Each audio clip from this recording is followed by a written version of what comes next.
Cheeks of the Week.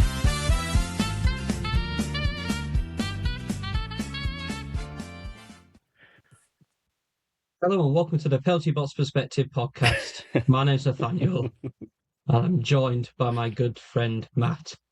Yes, we are starting this episode hot with the Cheeks of the Week because massive news dropped last night.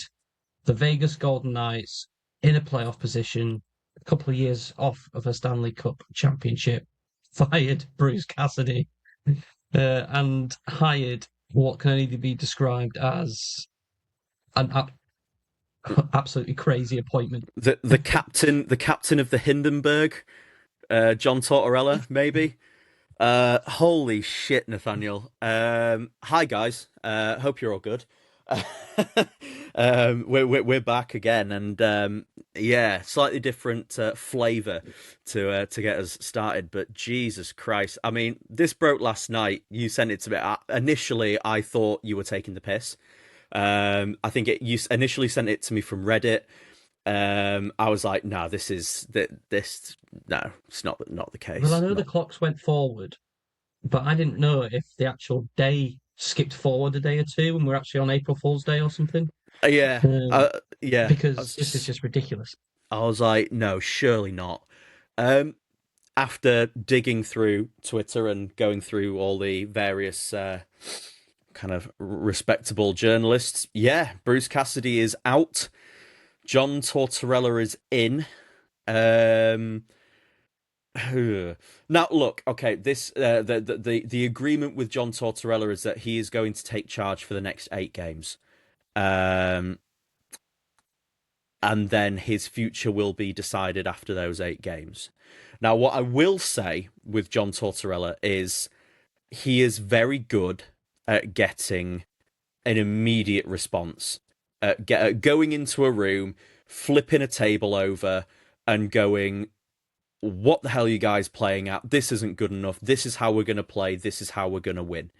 Now, this might be some sort of tactical play from Vegas that, if it comes off, could lead to them like winning a cup.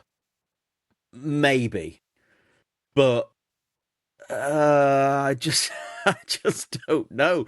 I think whatever the question is, I don't think John Tortorella is the answer in 2026. I think he's, if they keep him around in a long-term facet, I think he will cause more damage than good. It's the same story everywhere he goes. It starts great for 4 or 5 months, and then it all just comes apart. It blows up. The room's on fire. Everyone hates him.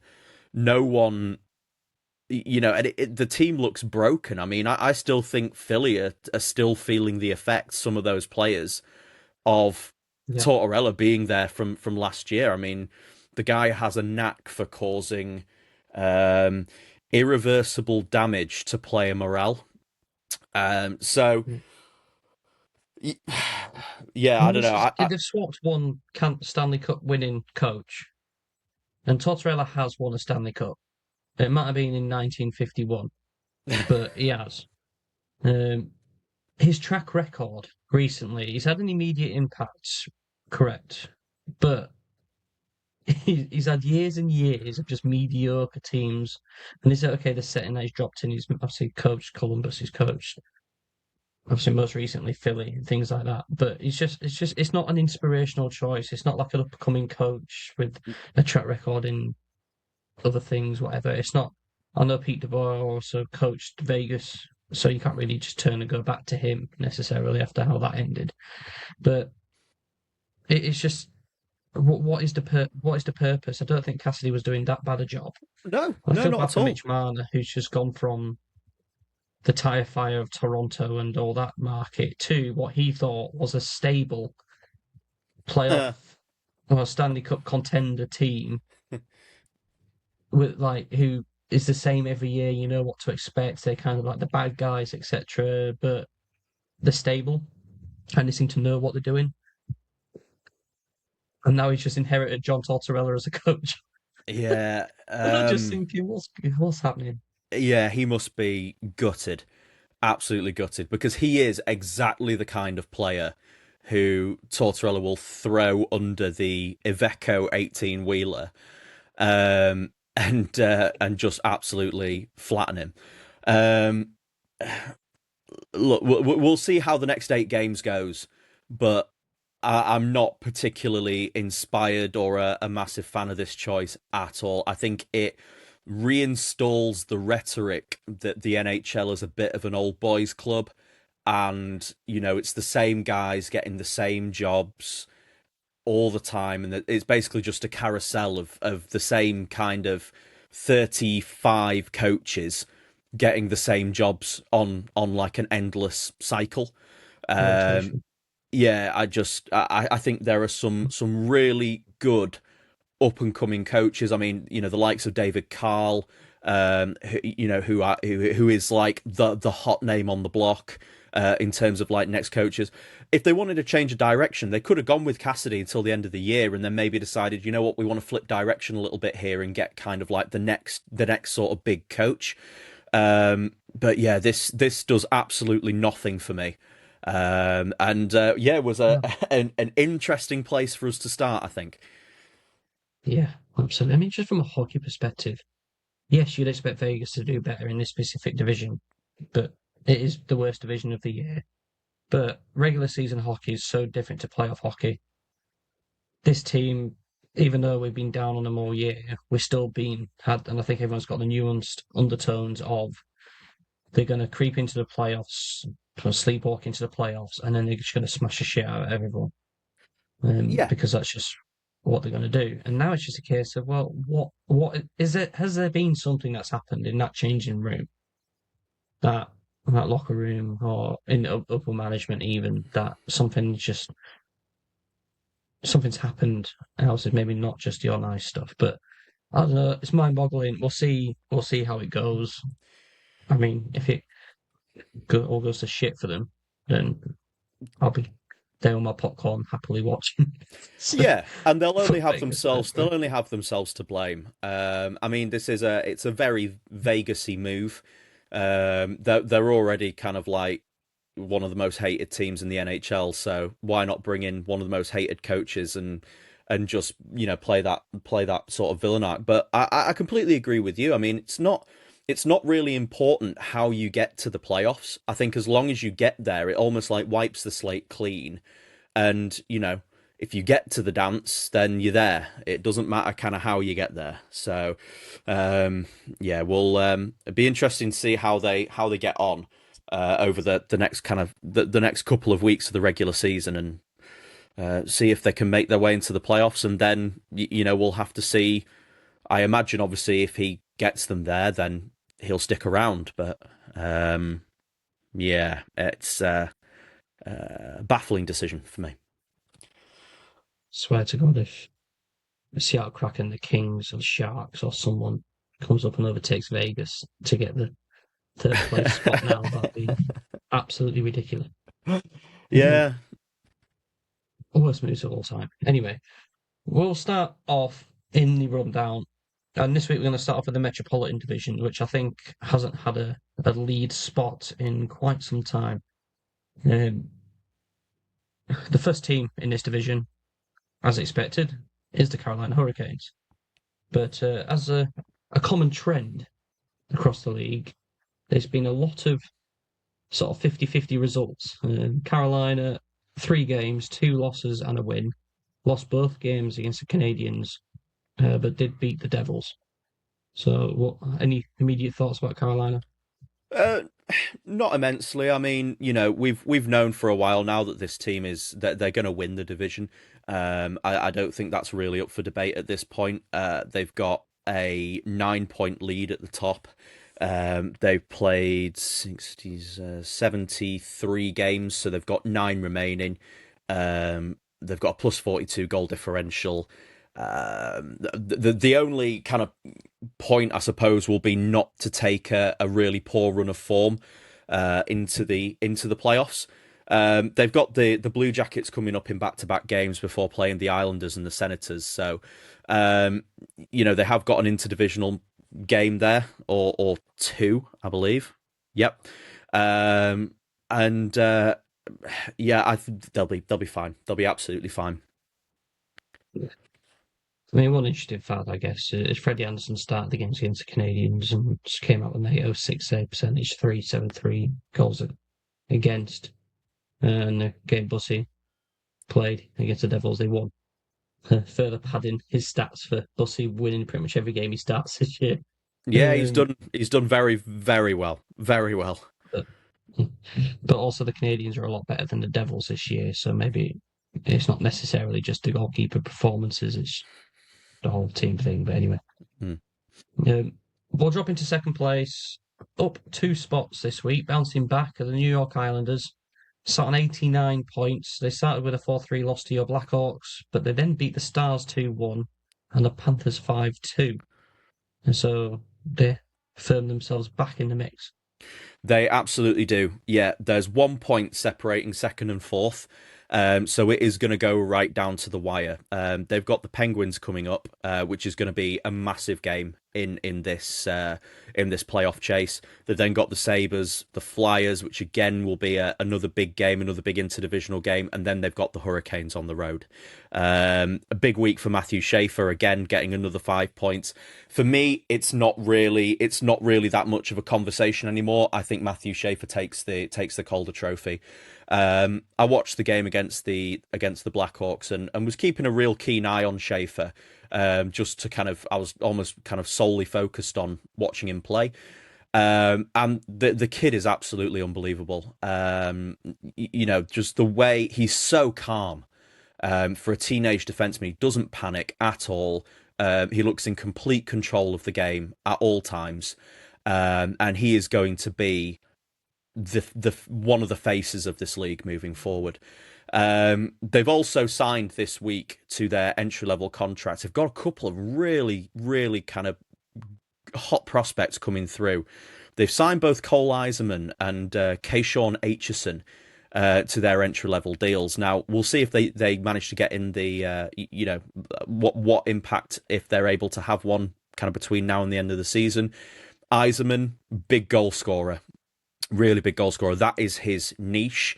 There's a lot of criticism of Cole Eiserman that all he does is score goals and doesn't do a lot else. Oh no! Yeah, ask Alex Ovechkin how that worked out for him. But he's regarded as not being one of the best skaters, and he's got he's got a great shot and he scores a lot of goals, but he's not really got a lot else to his game. Fine. Okay, well, if the metrics are suddenly how many successful passes wins you a game, and we're checking at like somebody won 60 to 57 or something like that. That's one thing, but it's not. It's done in goals, mate. And I don't know if you know that much about Keyshawn Aitchison or not. He is an absolute monster. He is a defenseman who loves hitting. He plays like an NFL linebacker. He is an absolute monster. For him, he's a pretty good skater, good puck moving defenseman. He can, certainly be impactful. He's not like a Gudis or a Trouba or anything, but he's got skill, but he lays the body and he lays it ridiculously hard. That's what she said. Yes. But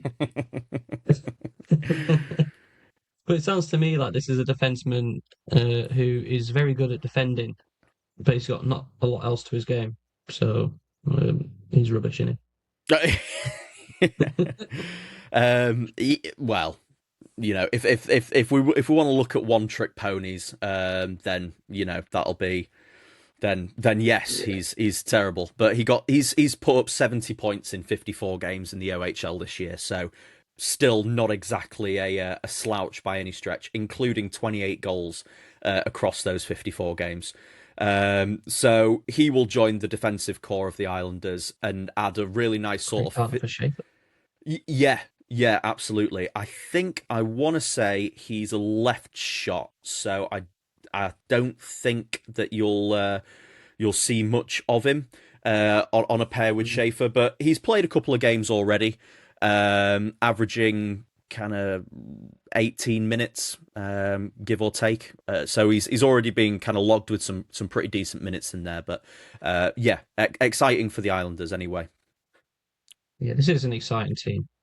Um, I'm liking seeing their sort of turnaround. It's a bit slow and steady, a bit inconsistent, but clear progress is being made, and they seem to be making the right moves to have a sustained period of success. Mm, yeah, big time, big time. Um, We'll go into the third place team, mm-hmm. Pittsburgh Penguins, down a spot, 88 points, 36, 21, 16. The record. They've had a week that they wish they didn't, but they lost against the Avalanche 6-2 and the Dallas Stars 6-3. They beat the Senators in a shootout, but I say it's a tough time to come up against the league's top two teams, really. Yeah, it's yeah, it was a tough one. Obviously, they got that shootout victory against the Senators. Erik Karlsson with 6 points. He's had a really rejuvenated season, and I think there's been a little bit of a switch with the head coaching change as to how they play defensively this year. Particularly with how they play sort of in the neutral zone, but this has been a real bounce back year for Erik Karlsson. 60 points in 68 games.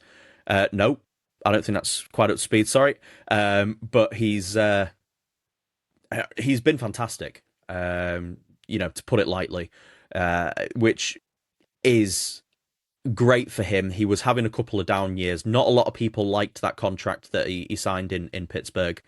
But they've got a busy schedule coming up to the Penguins. They've got the Islanders on the road in that massive game. They've then got the Red Wings, the Lightning on the road, and then back-to-back games against the Panthers. So they've got some tricky games coming up in that, certainly in their next three. But they're really going to have to lock in Pittsburgh now. They're going to have to really kind of try and fight tooth and nail to get into these playoff spots. They are, and I still have a bit of confidence in them. Carlson has been on an absolutely ridiculous point streak.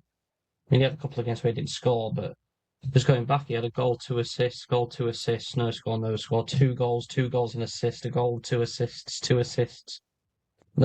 no score, two assists, two assists. So he's literally just been driving force team. While Malkin's sitting out due to sickness or slashing people to the face. Yeah. Crosby's been a bit in and out of the team. Like he's been like the rock there to carry them through. Yes. Props to Yeah. Erik Karlsson. Absolutely. And again, just another quick pointer. They've signed Bill Zonen to his entry-level contract. He's come from the QMJHL. Again, he's had another above point per game season this year. I want to say he's only played about 35 games. He did have an undisclosed injury at the start of the season, but yeah, 46 points over 35 regular season games. He was a first round pick in this year's draft, was another one who a lot of teams were very hot on, but he landed himself in Pittsburgh. He hasn't played yet, but he's someone who again might find himself in the lineup towards the end of the year. So yeah, he's another kind of exciting piece of this Pittsburgh future. But yeah, big week for Pittsburgh coming up. Let's see how they can handle it. Yeah. Another team that's kind of struggled, I guess, a bit this week. They've been on such a great run, and maybe a bit of a hiccup. Columbus Blue Jackets in fourth, down the spot, still on 88 points, so well in with the mix. 38, 24, 12, the record. Started off the week with a 3-2 win against the Flyers, but then three losses in a row to the Canadian Sharks, and then lost to the shootout last night to the Boston Bruins in a game they were winning 3-0. Going into the third, I think. So, collapse there. Yeah, disappointing for Columbus, and like you said, they've been on a real hot streak recently. A shame for them to blow that lead against Boston. They really could have done with 2 points in that one, especially with the fact they've got the Hurricanes coming up in back-to-back games. They've then also got the Winnipeg Jets. Now, potentially, there's going to be an aspect of those Carolina games where maybe Carolina are maybe not full kind of pedal to the metal, wanting to maybe keep a couple of guys safe and secure for the playoffs, especially with the fact that Carolina's position's pretty solidified at this point, and Columbus are going to be coming at them with absolutely everything they've got. So maybe those games will be more balanced maybe than they appear on paper.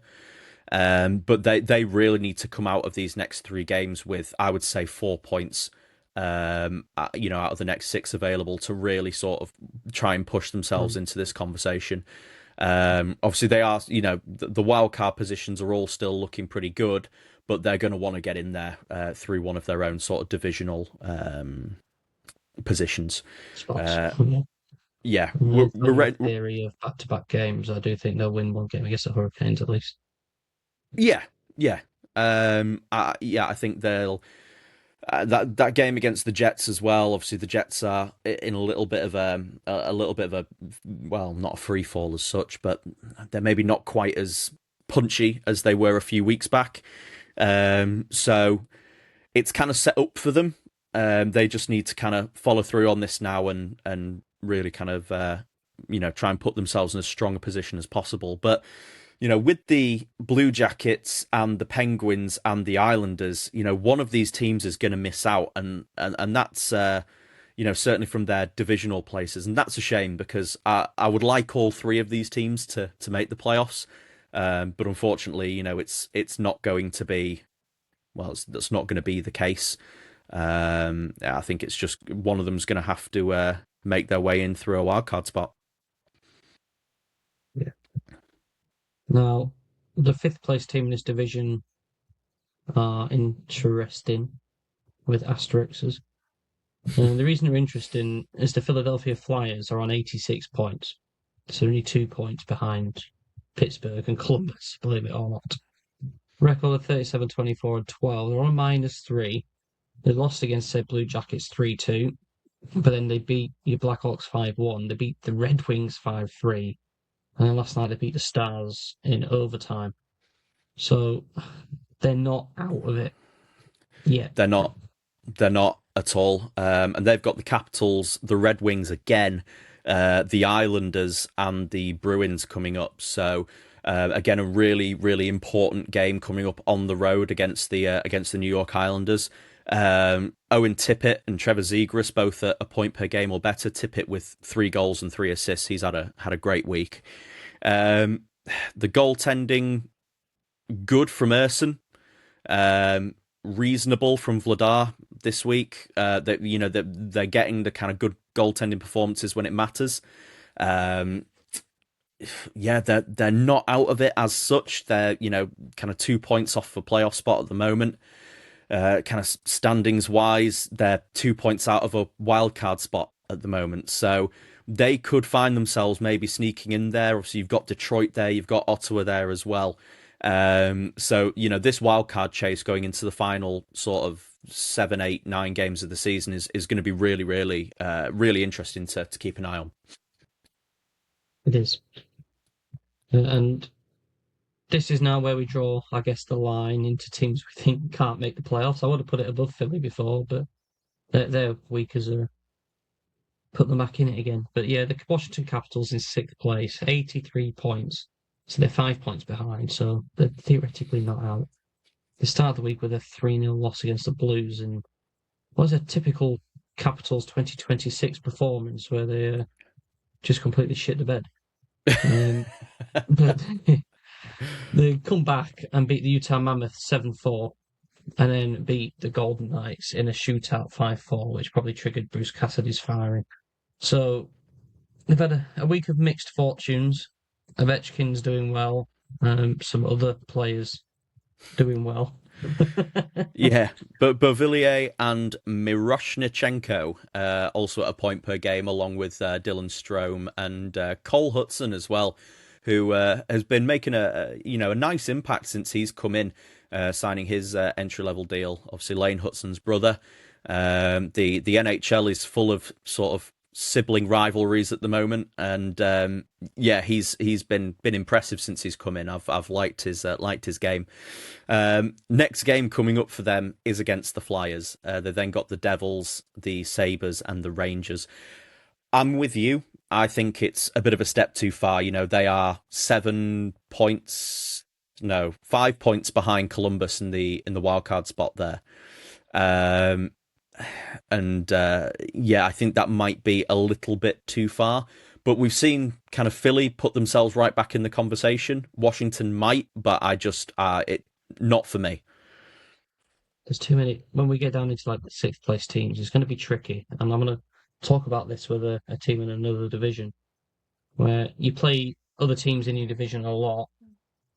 Not everyone can win all the time, so despite they might win quite a few games, but you need four teams ahead of you to also be losing games to have that flip. So I think for Washington it's about done. But again, crazier things have happened. Look in Yeah. Vegas. Yeah. Right, the last two teams in this division definitely out of it. New Jersey Devils. They are done.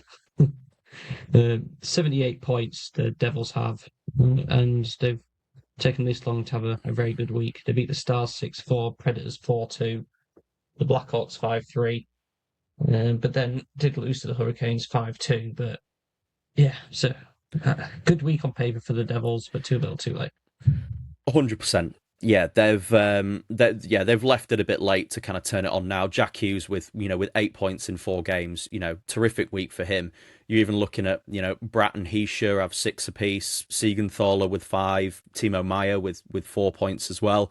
But yeah, they've left it too little, too late. It will give them, I suppose, a little bit of hope going into the end of the season, kind of into the off season.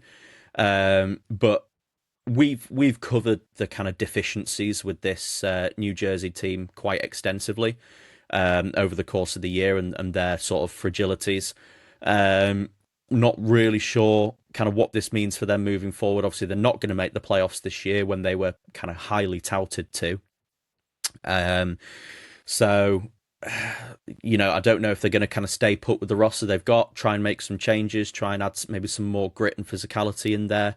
I'm not too sure, but a good week for them regardless. But yeah, just not enough at this stage. I mean, I know they've only put Sheldon Keefe has only been in a short amount of time, but I do wonder if a coaching change is in order. I don't think this roster's a bad roster. The players don't suddenly turn to hot garbage. And this is a team that was very, very good, very skillful players. Definitely a topic for the off season is just New Jersey Devils team is digesting what this season has been and what it's going to mean. But Simon Nemec as well is chirping up about contract stuff already. So is he going to get traded? Things like that. So we'll park this conversation because they're not relevant in terms of the regular season anymore.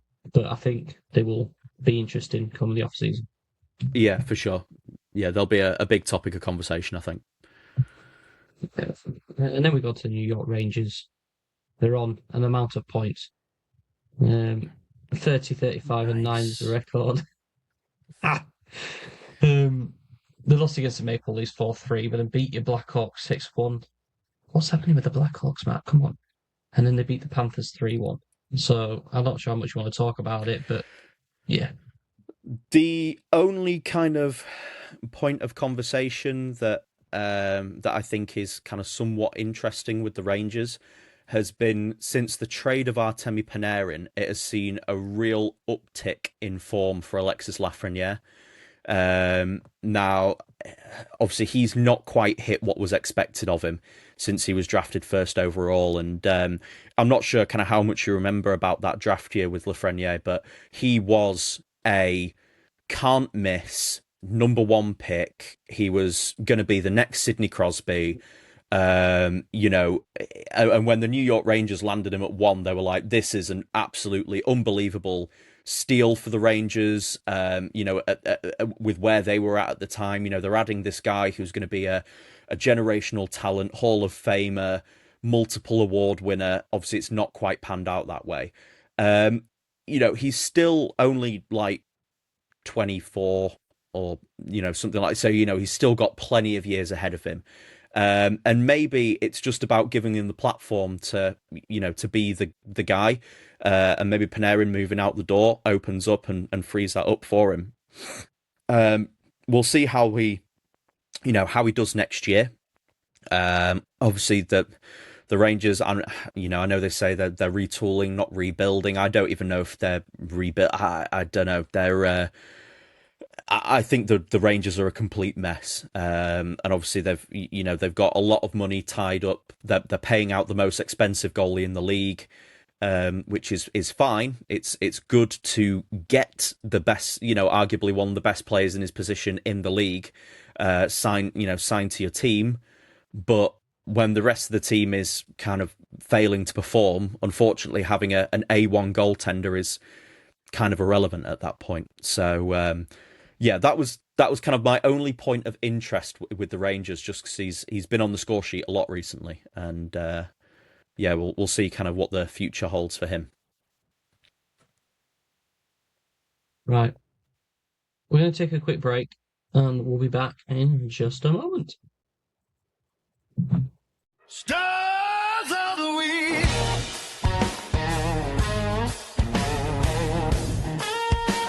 Stars of the week.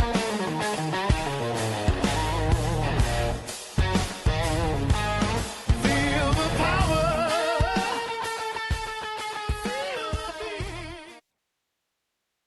This week's Stones of the Week goes to Jared Spurgeon of the Minnesota Wild, both for his bravery as a result of this play, but also he quite resembled a stone that you would throw to skim on a body of water. Because against the Panthers, he's defending against a Panthers player, whatever, when they're charging the net, bodies get tangled, he gets sent flying forwards, and he slides headfirst into the post and sends the goal pretty much into row Z. He immediately is down on the ice, holding his head.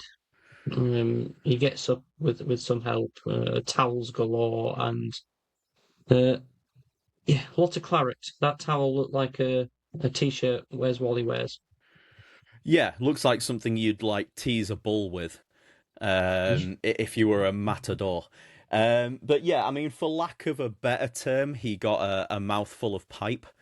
Ah. Yeah, I mean, it was a good defensive play, great defensive play. And obviously, put his body on the line for his team there, and that is proper. It was proper captain type play from Spurgeon, who I know doesn't necessarily carry the moniker for maybe being the most physical guy. Obviously, I know he's not like a massive hitter or an absolute wrecking ball out there. But yeah, it was a great defensive play.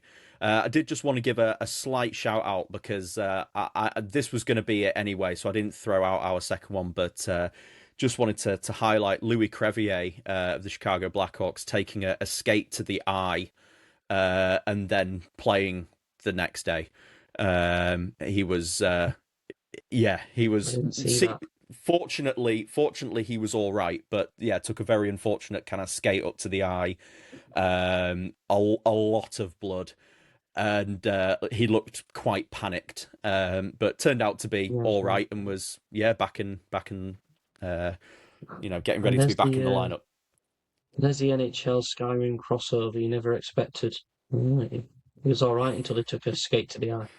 Yeah, took an arrow to the knee. Took an arrow to the knee, skate to the eye.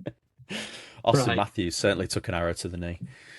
As you said, as you put it, took a pipe to the mouth. Right. The Central Division, Nathaniel. I think these first two teams, I think, are relatively quick to gloss over. I think. Yes, Colorado Avalanche, first place, 106 points, already clinched the playoffs. 2 wins, 1 loss. Usual players you'd expect, top of the point scorers. They got some layups you'd expect in the games coming up. Not really much more to digest from that, I don't think.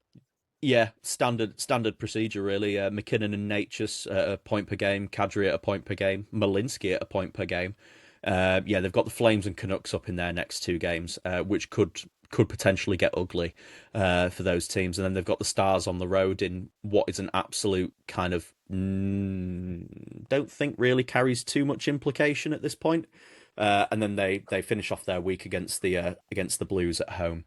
Yeah, McKinnon on 48 goals now this season. He's going to hit 50. Looks, barring a miraculous goal-scoring run from Cole Caulfield, which isn't out of the question, he will be this year's Rocket Richard winner.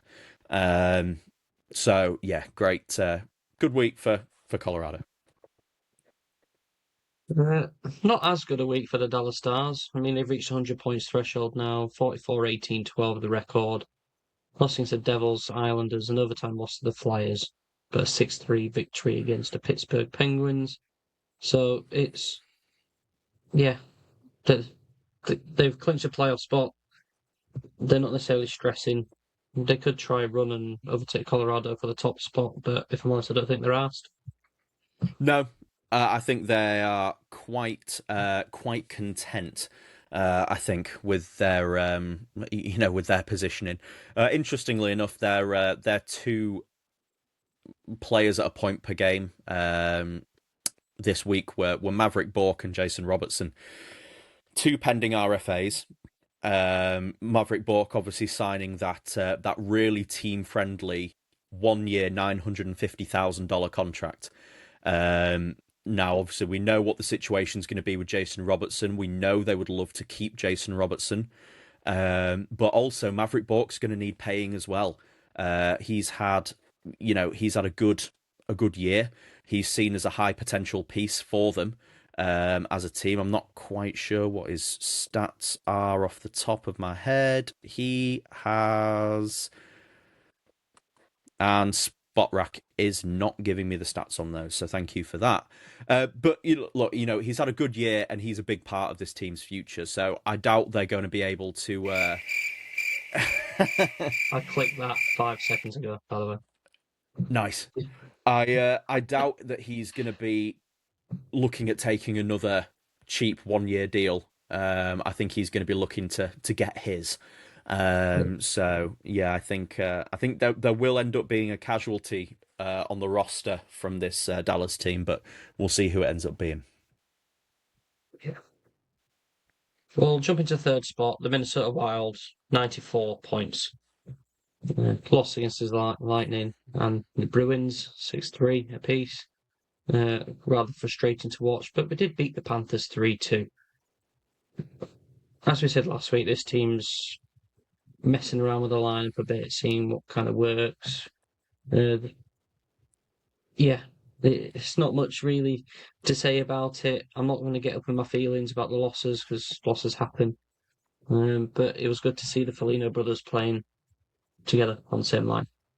Yeah, absolutely. I absolutely love that for the story. Yeah, they haven't officially clinched yet of Minnesota, but they're 14 points clear of the Utah Mammoth. Wouldn't sweat it. Yeah, they got the Canucks, the Senators, and the Red Wings coming up. So yeah, potentially. I mean, there'll be an interesting game against the Canucks, won't it? With obviously there's a lot of crossover with players there. If I think ideally what you'd want there is a 6-3 win with Rossi, Boyum, and Ogren scoring the goals for Vancouver. But yeah, I'm excited to see this Minnesota team in the playoffs, though. I'm looking forward to seeing what they can bring. It's exciting. It seems like a fresh start, I guess, but also I feel like we're going to get same old. But anyway, we'll save that. They're going to be in the playoffs. Fourth place is the Utah Mammoth on 80 points.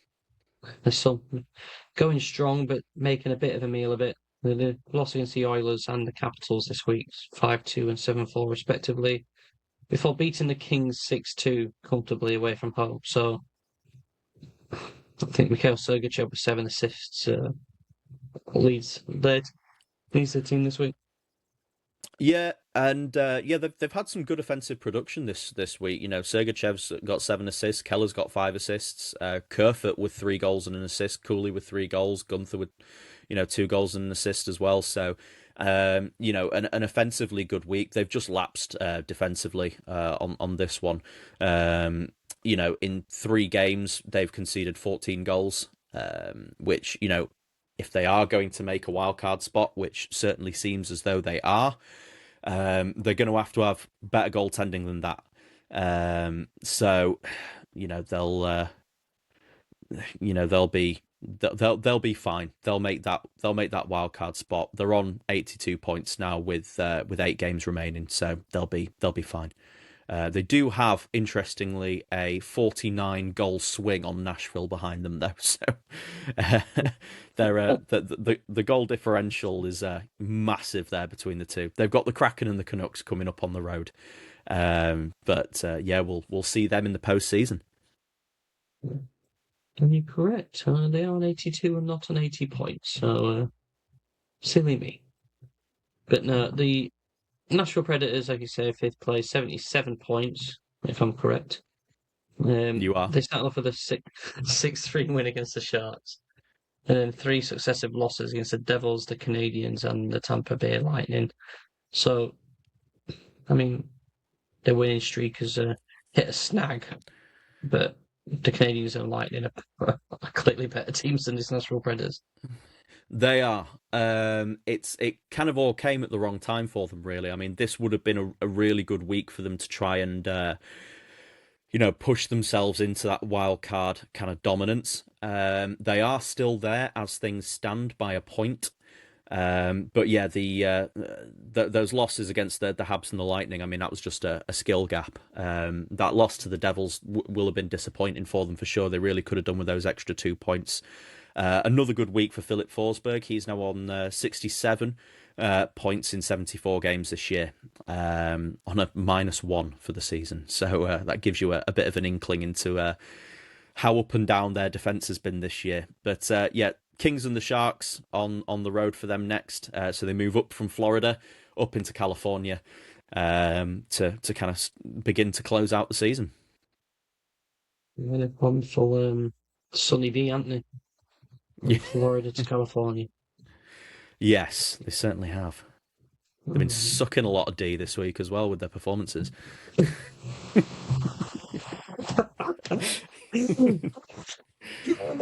Right, okay. Winnipeg Jets and C. You're not getting a drop for that. That was just plain rude. Sorry. Winnipeg Jets in 6th. 74 points. 31-13-12 record on a -20. This whole division is kind of been in they're on. Everyone's on train tracks. They're all going in the same direction at roughly the same speed. They beat the Golden Knights 4-1. They also beat the Avalanche 4-2, but then also lost to the Avalanche 3-2. On paper, a tough week, and they came out with 4 points out of 6, but the record over the season has not been good enough. Like, they could be top of the division with that result, and we could be like, yep, next. They were doing really good. But they're not in that position this year. No, they're not. I mean, they are 3 points out of a wildcard spot, which is wild to say, on 74 points. And they do have a game in hand over the Nashville Predators. They have the mighty Blackhawks to face in that one. But their top 5 scorers this year are Scheifele, Connor, Velarde, Morrissey, Perfetti. Their 5 players at a point per game this week were Scheifele, Connor, Velarde, Morrissey, Perfetti. Which, as we've seen, they've got those 5 players who are carrying, 4 players and Cole Perfetti, who have been the big scorers this year. They haven't had the depth, but this week it's worked out for them. They now continue their road trip. They've got the Blackhawks, the Stars, and the Blue Jackets coming up.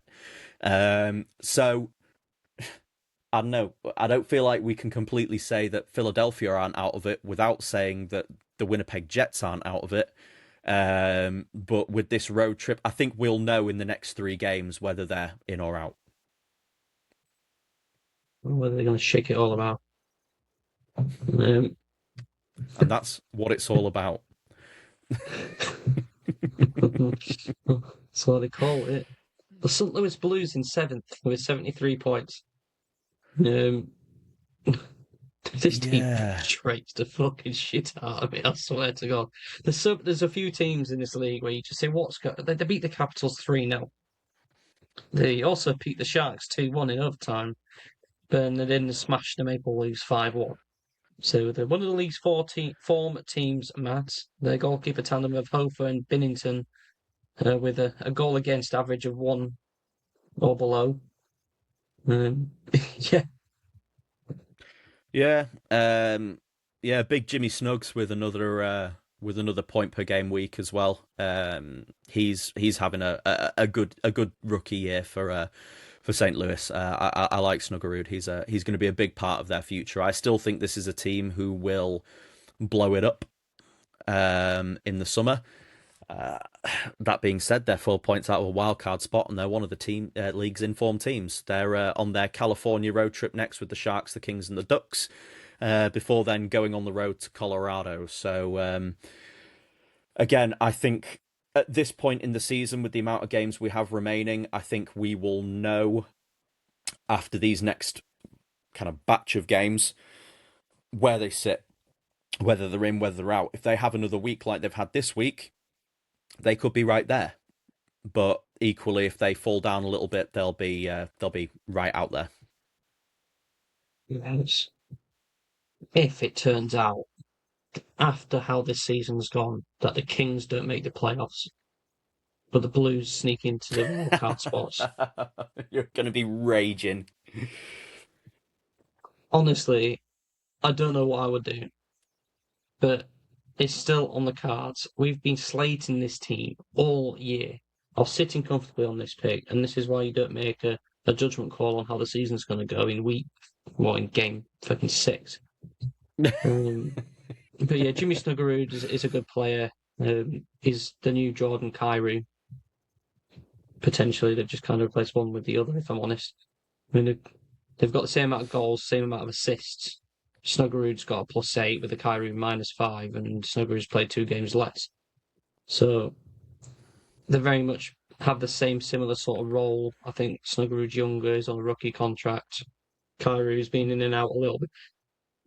So I think Kyrou might go, as you say, in that blow up. They keep Snuggerud, and he's their new scapegoat. yeah. No, agreed. And then we touch on your Chicago Blackhawks in 8th on 67 points. This is where we draw the line. This is a team that's not making the playoffs, and you can feck off with the 6-7 nonsense, you child. Right. Yeah. Fired up. Rough week for Chicago. They fought out a really good win against the Islanders. The loss against the Flyers, they just weren't ready to play that game. They were 2-0 down in the first sort of 2 minutes of the game, and they were chasing from there.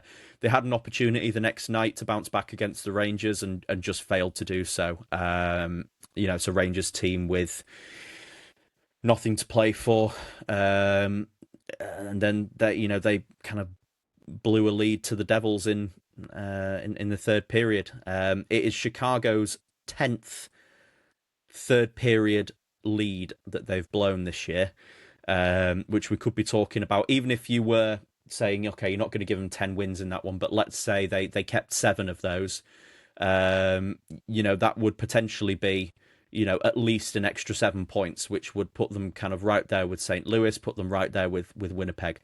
However, this week, you've got Frank Nazar, Nick Lardis, Anton Frondel, all at a point per game. Frondel's come in, 4 assists in 4 games. Really happy with how he's come and settled into the team. He looks great on the line with Bedard. A goal last night in the New Jersey game on the power play.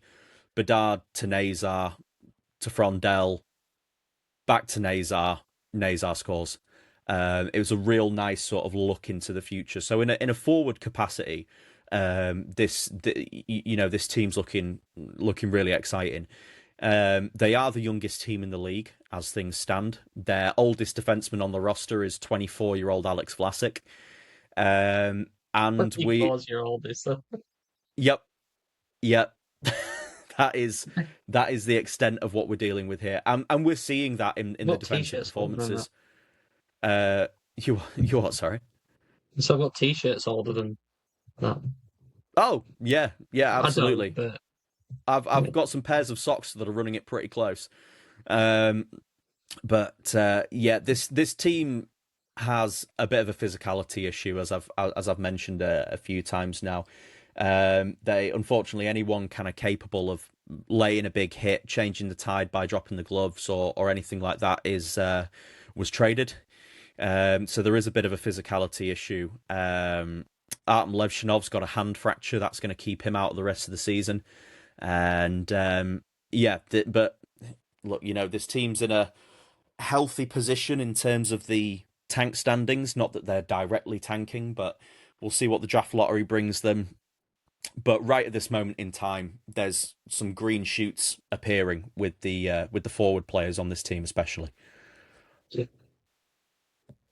I like it. I like this team. I know I shouldn't, but I do like this team for it. Yeah.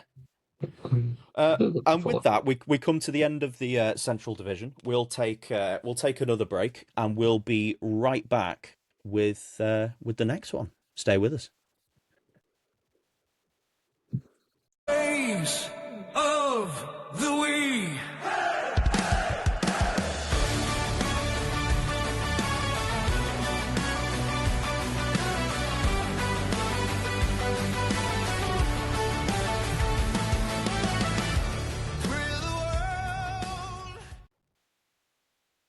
This week's Play of the Week is going to go to a shootout goal. Not something you'd normally expect to see in terms of just a Play of the Week thing, but Artemi Panarin scores an absolutely ridiculous goal. Talk us through it, Matt. Yeah, it was in the shootout loss to the I want to say the Flames, but Panarin just has the puck, drifts out to the right. He's waiting, he's still waiting a little bit more. The goalie drops. He's just waiting for his moment. The goalie's down, and he just lifts the puck. Just like flips it. I wouldn't even go as far as to say he even shoots the puck. He just scoops it with his stick, essentially lobs the goalie into the corner. Absolutely kind of filthy play. Something that you would have seen from like Pavel Datsuk back in the day. It was absolutely kind of filthy play there. Absolute money. Unfortunately, obviously came in a shootout loss. So didn't kind of mean too much in the grand scheme of things, but Plays of the Week is there to isolate individual moments of brilliance. So it was a terrific play from. There was some controversy with that goal because obviously the rule you can't skate backwards. You always have to be in a line towards the goal. And as he drifts out to the right, there's just a question of whether he turns around and starts going back away towards the centre line again. But he flips it over just in time. It's kind of like you throw the dog a bone and you like trick him and you send the dog one way and then you flip it over and the dog's like looking over his head. What's going on? Yeah, it was. It just like happened in seemingly like slow motion, but it was. It was a awesome play. Very cool. Right. With that, we're going to go into the Pacific. First in this division is the Anaheim Ducks. 86 points, 41-28 and 4. They're actually getting rather comfortable at the top of this division now, Anaheim. They are. They have a 3-point lead on this division. Hopefully, I know we both like this team a lot. They have hopefully done enough to get themselves over the line. And providing the spellings are correct, I believe that's Big John Carlson coming in with 7 assists this week. It is the Yeah. Carlson. But yeah, it's actually John Carlson with 7 assists. Yeah, Leo Carlson also chipping in with 3 as well, and Mikael Granlund as well. Spoiler alert for the end of the show, but with a league-leading 5 goals this week. Great performance from him, from someone who, again, when he signed for the Ducks, a lot of people didn't like that contract. They said it was too much money, but he's making it work there, and he's done done pretty well, certainly this week. They've got the Maple Leafs, the Sharks, the Blues, and the Flames coming up. So some really winnable games there on tap for Anaheim to look at kind of holding out this division, which they lead with a -6 goal differential. So make of that what you will. I think that just highlights what we're looking at with the Pacific Division. Yeah. That has remained, I think, -6 for the past month, I think. So it's not, at least it's not getting any worse. They've made some trades. They're now a net zero differential team. So good for them. Oh, God. Yeah, right. Second place in this division is the Edmonton Oilers. The upper spot, the 83 points, 37, 28, and 9 on a +7. They've won every game this week, Matt. They have, yeah, and I know maybe about a month or so ago it was maybe getting a little bit touch and go with this Edmonton team as to whether they were going to have to force themselves in through a wild card spot or not. But they're looking pretty locked in now. I think they've got a 7-point lead. I want to say 7 points over the LA Kings. Business as usual for them, really. I mean, certainly points wise, McDavid 8 points, Bouchard with 7. You've also got Zach Hyman with 4 points, and Roslovic and Matt Savoy, not Savoy, as I've been saying for months, but apparently it is Matt Savoy because he's American, with 3 goals. So yeah, good week there. They've got the Kraken, the Blackhawks. I've got a point. I know you're on a bit of a roll, but it won't make sense if I bring it up later. I'm going to bring in the NFL again, and you're going to be mad at me. No. Shoot for it. Go ahead. But it's just something that annoyed me in the sporting world. Okay, there's a running back who played for the Jacksonville Jaguars and is signed now for the New Orleans Saints. Travis, we all thought it was ETN. And that's how it's always been pronounced. And apparently he's come out in one of his press conferences, says that's not how you say his name. You say it's like something else. And he says he tried to correct people way back in high school days with local reporters, but got sick of correcting people, so just let it roll. But now he wants to set the record straight. He's got a little brother who has the same last name. Guess how he pronounces his last name? Differently to how he does? ETN. Oh, for fuck's sake. Oh, God. Okay, so now are we calling this guy wrong? Is it both of them that's wrong? Like, are we just... Actually, I go by Nathaniel now, just to let you know. So that's how, if you want to talk to me, it's Nathaniel. But yeah, sorry, carry on your point, if you can remember what you were talking about. No, I can remember my point. I was right in the midst of saying that Matt Savoy is American. He's not, he's Canadian. So that is a generational fumble there. However, I am led to believe it is still pronounced Savoy and not Savoir. Because the only reason that's been kind of called into question for myself is there's a Chicago prospect called Samuel Savoie. Same spelling, but he's Savoie and Matt is Savoy. So we chose to create this language. Yeah, that we all get frustrated with. No, I'm sorry. No, as soon as the Canadians came in throwing like French into the mix, like that just blew it out the water. But yeah, he is from Alberta, so I think it's Savoy. He's not on the French side. But anyway, the third place team, Nathaniel. The third place team. The things we talk about with this division, I swear. Right. Vegas Golden Knights, they're down the spot, 80 points. I mean, they lost every game this week, but lost against the Jets 4-1. They lost against the Oilers in overtime, and then lost to the Capitals in a shootout. Bye-bye, Bruce, as we talked about. Yes, and Aiden Hill coming in with an absolutely stinky 843 save percentage and a 3.58 goals against. Cheeks of the season, potentially, Aiden Hill. Not a Stanley Cup winning goaltender, but here we go. He's only got 8 wins this season for Vegas. Oh, wait, no. Potentially more than that. I don't know if our stats are up to date on the goalies there. Regardless, he fucking sucks. And there's kind of no other way around that. However, I'm sure Torts will fire a rocket up his ass and he'll turn into a prime Marc-Andre Fleury right in time for the playoffs.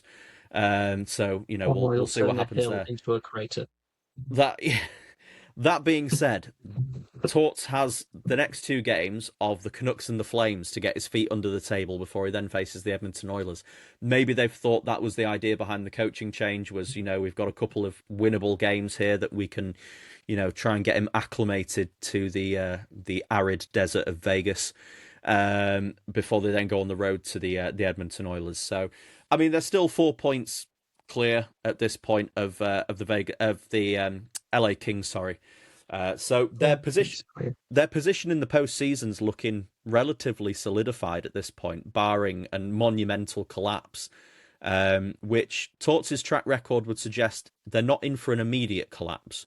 So we'll see what happens there. But I think we've talked enough about this team at the top of the show to not really warrant giving them any more airtime.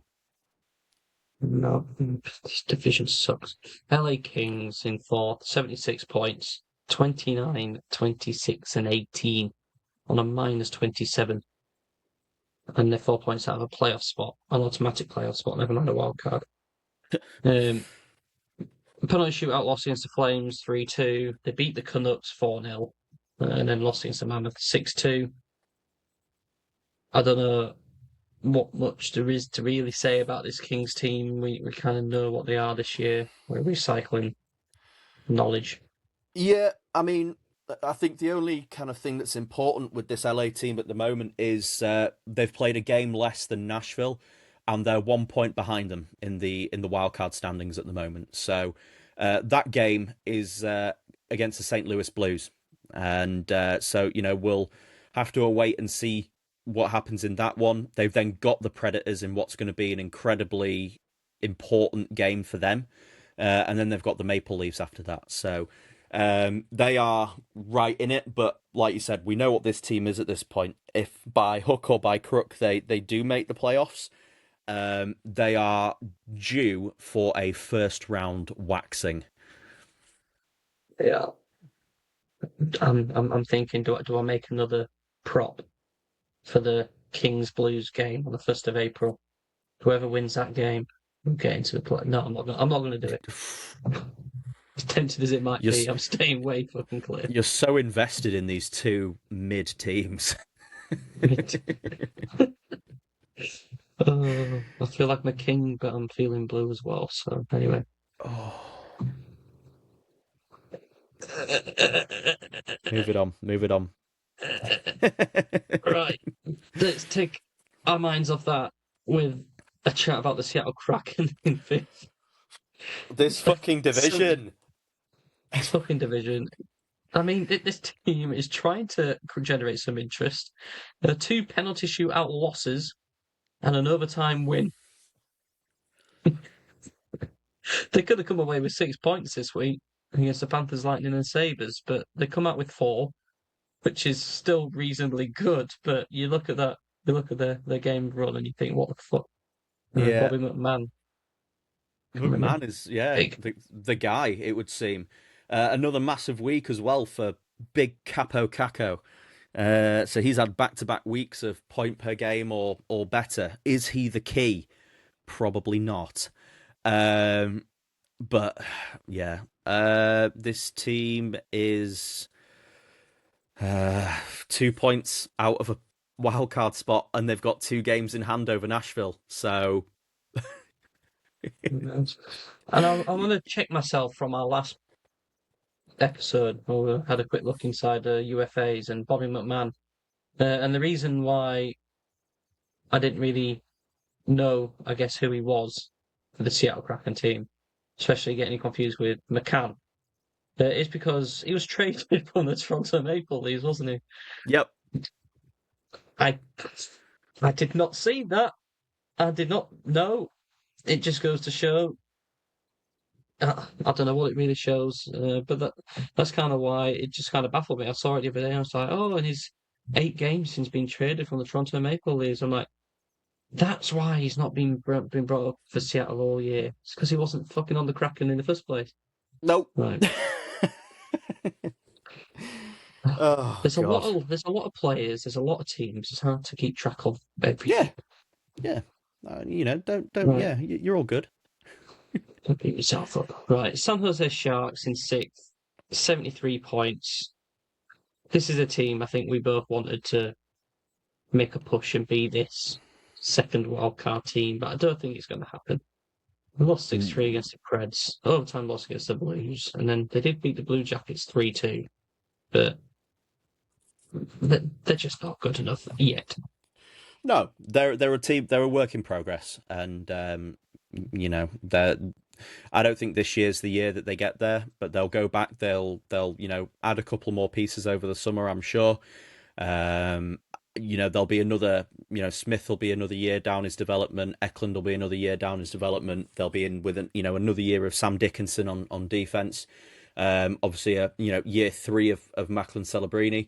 I mean, we've seen what Leo Carlson and Adam Fantilli and even Connor Bedard have been able to do coming into the third year.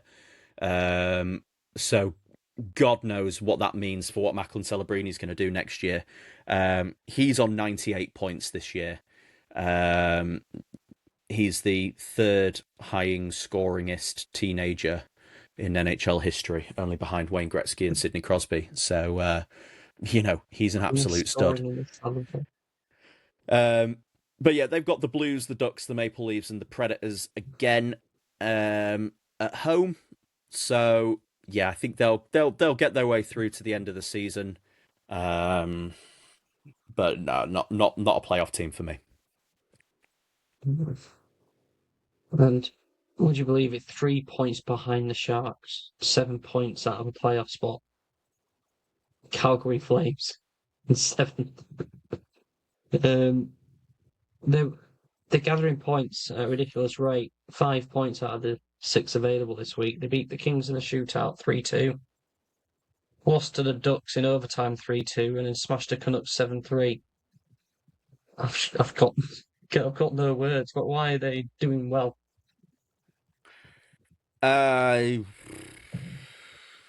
Pass. Yeah, I don't really know.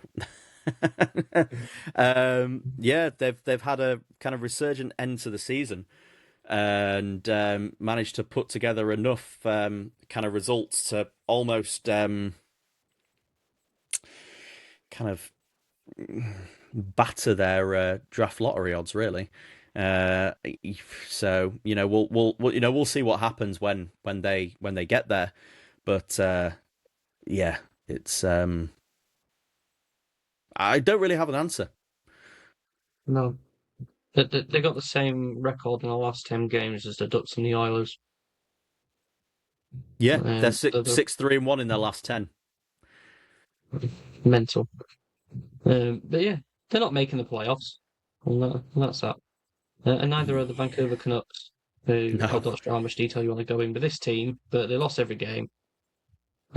Ducks, Kings, Flames, by significant score lines, they are the worst team in the league. And I think all the issues and stuff we've already touched upon, really. Yeah, and they've got the Golden Knights, the Avalanche, the Wild, and the Mammoth coming up. So that doesn't get easier. They are the worst team in the league by 17 points. As things stand, they've got 10 games remaining, so they're on a 5-loss streak at the moment.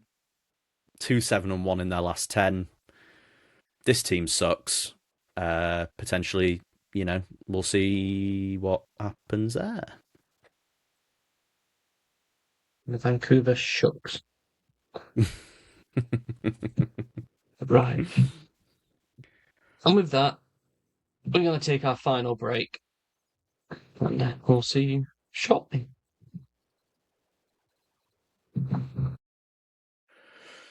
Okay, then. Unfortunately, Nathaniel has had a small technical issue on his end, and he's had to drop out the show. So it's going to be Matt here, bringing you the Atlantic Division and bringing this week's episode home. So starting at the top of the Atlantic Division is the Tampa Bay Lightning on 98 points. They move up into the top spot, reclaiming that from the Buffalo Sabres with a record of 46, 21 and 6. They've had a great week. 7 points taken from 8 available. They've beaten the Wild 6-3, lost to the Kraken in overtime 4-3, and then they've beaten the Senators 4-2 and the Predators 3-2. Some really productive weeks up and down the lineup. You've got Gensel getting 8 points across those 4 games, Hagel with 6, Dastu with 6, Radish with 5 again.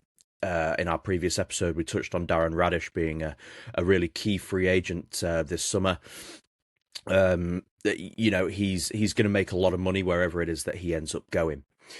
Their schedule coming up is the Habs, the Penguins, and the Bruins all at home.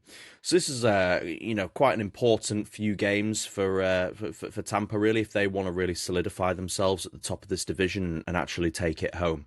It has been a little bit of a battle. Obviously, their position in the playoffs is not in question whatsoever. But it just depends, you know, if they want to come out on top over the second place team, which is the Buffalo Sabres. Into second, also on 98 points. Tampa just taking the tiebreaker there. A week for Buffalo that maybe hasn't matched their recent form. They started with an OT loss to the Bruins, a loss to the Red Wings, and then a shootout victory over the Kraken. So we constantly talk about that coin flip of a shootout, and he's gone and taken, and well, the Sabres have gone and taken that. Tage Thompson, the only player on the Buffalo Sabres to be at a point per game or better across those 3 games. He got a goal and 3 assists. That puts him up to 76 points in 74 games on the year. So a really, really fantastic year from Tage Thompson. They've got the Islanders coming up at home before going on the road to face the Senators and the Capitals. The Senators in a red-hot bit of form at the moment. They've really been kind of putting themselves back into that playoff picture, as we'll see shortly. But yeah, the Sabres have been absolutely sensational. This season has been one to remember for them, certainly during the regular season, with such a polarizing shift in their performances with the Jarmo Kekalainen coming in behind the bench. I'm really excited to see what this Buffalo team can do in the playoffs, though. I'm really kind of looking forward to see what they can bring. Right, going into third place then, currently occupying the final playoff spot within this division is the Montreal Canadiens. They're on 94 points, so 4 points back from both the Lightning and the Sabres. 4 games played, 4 regulation wins. 5-2 against the Hurricanes, 2-1 against the Blue Jackets, 4-1 against the Predators, and 3-1 against the Hurricanes. So getting some really good goaltending in there, amongst, you know, obviously scoring the goals as well. Suzuki, Caulfield, Demidov, and Hudson, 4 of their biggest players, all at a point per game or better. So, you know, the offensive juggernauts on that team doing what they do, and, you know, putting up the big numbers when it counts. They now go and continue their road trip. They've got the Lightning, the Rangers, the Devils, and then the Devils again in their next 4 games. This Montreal team's looking really solid for a playoff spot. They, like I said, they're on 94 points. The 4th place team is only 2 behind them, which we'll get to in a moment. But with the way that they're playing, the goaltending they're getting, the offensive production they're getting, it's all coming at the right time, and you know, they've been fantastic.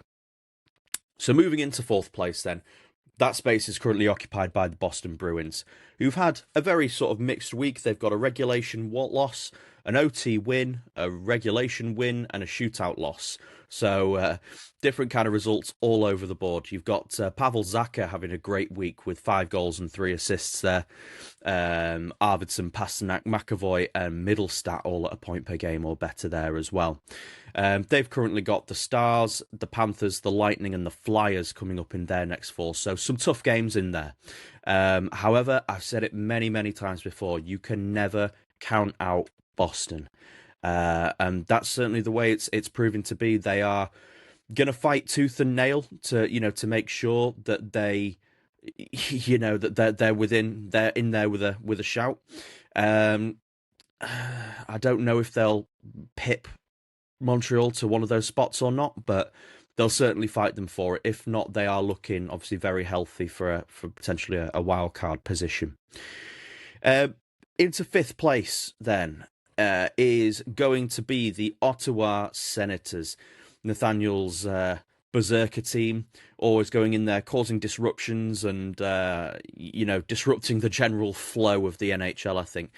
They're on 85 points, so they're up a spot. They are 6 points back from the Boston Bruins, which might seem like a little bit high of a mountain to climb in terms of catching them. However, they are right in there in the playoff picture, in the wildcard picture for sure. This week they've beaten the Red Wings 3-2, lost to the Penguins in a shootout, and lost to the Lightning in regulation as well. You've got Brady Tkachuk and Tim Stützle at a point per game or better. Obviously, they're two biggest guys. A pretty decent week as well from Linus Ullmark performance-wise as well. He got a 9.33 and a 2.4 goals against average from his 2 games played. Obviously picked up a win in one of those. They've got the Panthers, the Sabres, the Wild and the Hurricanes coming up. So obviously that big interdivisional game against the Sabres. The Wild and the Hurricanes hopefully will be in a playoff position by then, so we'll be sort of 1 foot off the pedal. This Senators team has really, really turned it around in the sort of last third of the season. I've already kind of made my public apology to this team. I wrote them off. I said that they were in a good position and they'd blown it. But they've come right back around and they're performing really, really well at the moment. So let's see how the final few games shake out. Let's see if they make a playoff spot. Let's see if they get it done. Into sixth then. Sixth place in this division is the Detroit Red Wings. God, it's all kind of come apart at the wrong time for them. 86 points, a loss, a win, and another loss. They're right there with the Senators, but just the way they're playing at the moment, they've got the Penguins, the Flyers, the Rangers, and the Wild coming up in their next 4. So a couple of tricky games in there as well. They're on a -3 goal differential at the moment.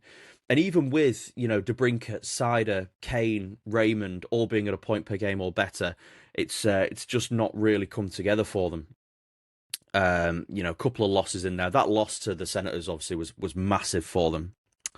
And it's all kind of falling apart at the critical moment for them. So, not what you want to see. But hopefully they're, able to, if they want to make this playoff push, which is what they've been saying that they want to do for months on years, they want to be back in the playoffs. They're trying to do everything they can to get there.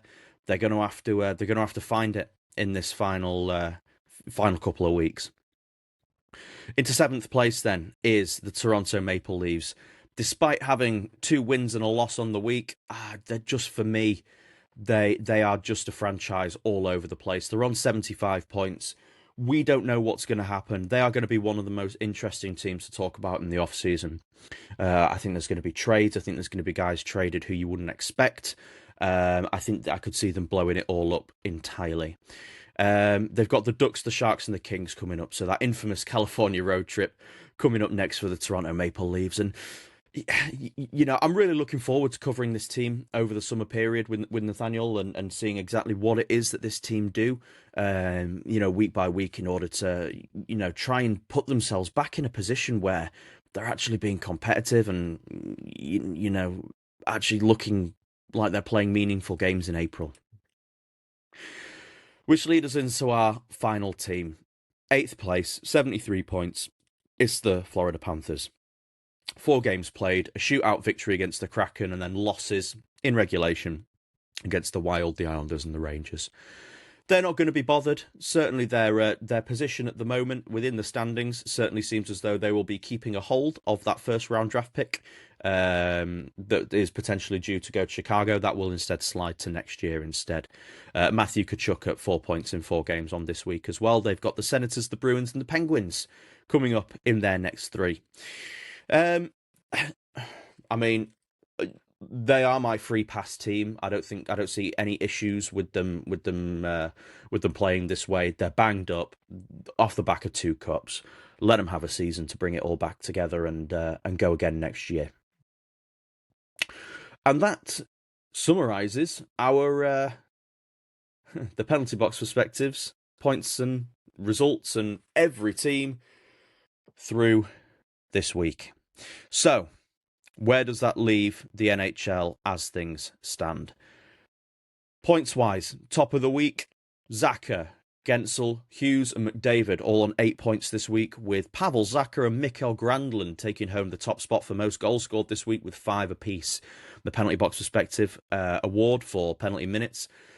Tom Wilson, classically, taking home 27 penalty minutes, with Ostapchuk taking home 19 as well. So for the season, that means you've got McDavid on 124 points, Kucherov on 121 and McKinnon on 117, with McKinnon leading the goal chase at 48, Caulfield on 46 and McDavid on 42, with the penalty box perspective award for penalty minutes being led by Nikita Zadorov, but not for a lack of trying, through Kastelich, coming in with 138. He's only 8 points off now, 8 minutes, off, and Logan Stanley with 121 as well. That'll do us there, guys. Thank you so much for being with us. As always, you can find us on both X and Instagram at the PBP Podcast. You can also get in touch with us on Gmail at penaltyboxperspective@gmail.com. You can also follow us on TikTok at Penalty Box Perspective. You can watch the podcast in video format on both Spotify and YouTube on the Penalty Box Perspective YouTube page, or on Spotify as well. Please consider liking and subscribing on YouTube. Always helps us out a lot. If you would like to give us a 5-star review on either Apple Podcasts or Spotify, that'd be massively appreciated, guys. It really helps me and Nathaniel push this podcast forward and try and reach new people and be able to bring more content to you. Other than that, guys, thanks for being with us, and we'll see you on the next one. Take care.